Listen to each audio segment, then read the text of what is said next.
والزيتون وطور سينين وهذا البلد الأمين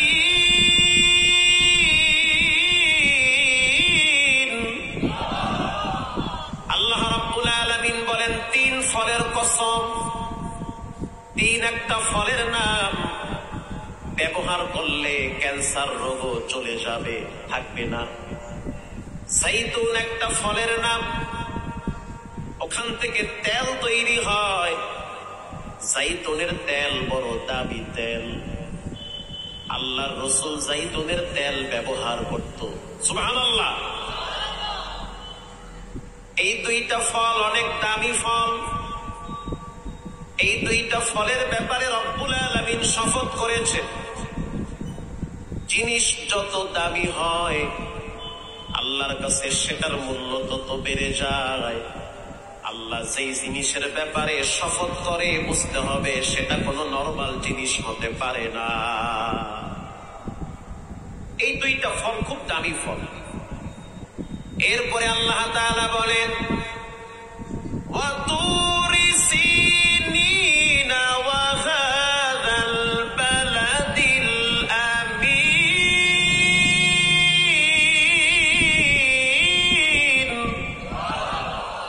করব সূরা আদমি ইনসাফুতে আহমদ বু জাহালো হামনে কে সাফুদে। পৃথিবীর ভিতরে কে কালো কে পরিষ্কার এগুলোর কোনো ভেদাভেদ আল্লাহর কাছে নাই, বরং যার দিলটা যত ভালো আল্লাহর কাছে সে তত ভালো। সুবহানাল্লাহ, সে তত ভালো। আল্লাহ তাআলা বলেন তুর পাহাড়ের কসম।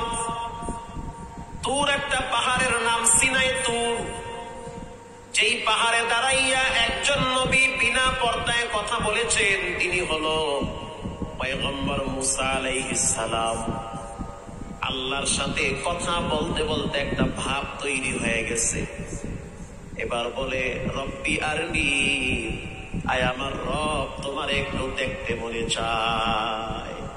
কথা বললে মায়া বাড়ে কি বাড়ে না? ভালোবাসা বাড়ে।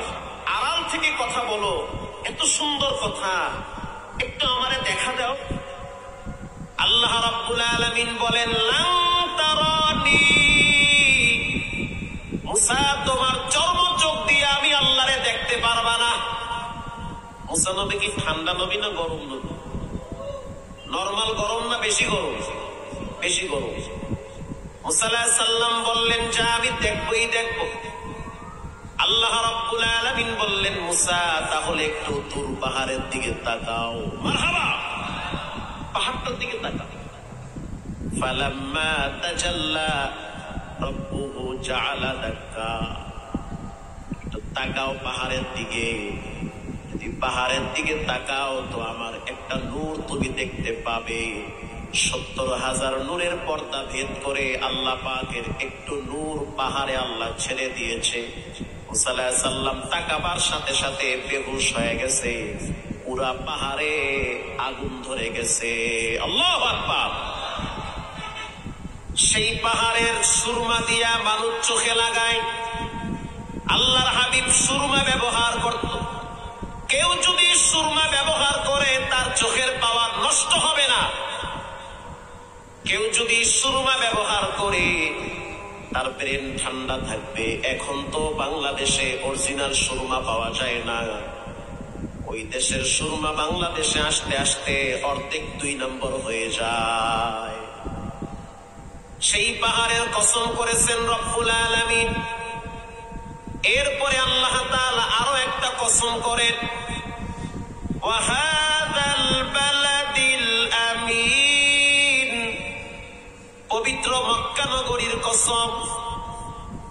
পৃথিবীর ভিতরে সবচেয়ে দামি ঘর বাইতুল্লাহ, যেই ঘরের দিকে তাকাইলো সওয়াব হয়, যেই ঘরে যদি একবার কেউ যায় তার পিছনের সব গুনাহ মাফ করে দেয় কে?